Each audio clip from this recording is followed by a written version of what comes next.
ఇవాళ నేను అడుగుతున్న మిత్రులారా, ఇవాళ ఒక ఆయన ఎట్లొస్తాడో ముఖ్యమంత్రి అడ్డుకుంటా ఆయన గోదావరి నీళ్లు తేలేదు అని అన్నాడట. నేను ఆయనకు చెప్పదలుచుకుని పక్కనే కూతవేటు దూరం ఉంది, ఈ పక్కనే ఉన్నాడు.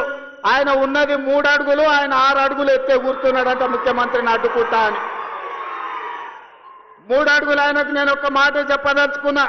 3 రోజులు అవకాశం ఇస్తే గోదావరి జలాలు తుంగతుర్తి నియోజకవర్గానికి తెస్తా అని ఆయన పేపర్ల ప్రకటన చూసిన. 3 రోజులు కాదు, 10 ఏళ్ళు మీకు అవకాశం ఇచ్చిండు.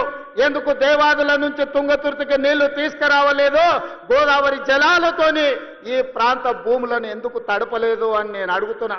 అందుకే ఆయనకు చెప్పదలుచుకున్నా, అయ్యా గ్లాసులో సోడా పోసినట్టు కాదు గోదావరి జలాలు తుంగతుర్తికి తేవడం అంటే.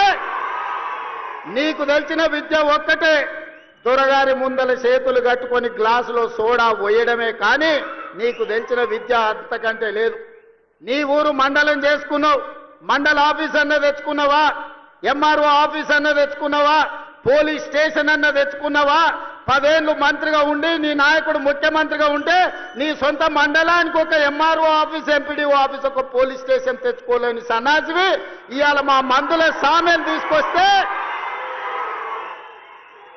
సిగ్గుతో తల ఉంచుకోవాల్సింది పోయి ముఖ్యమంత్రిని ప్రభుత్వ కార్యక్రమాన్ని అడ్డుకుంటానని ఆయన ప్రగల్భాలు పలుకుతుండు.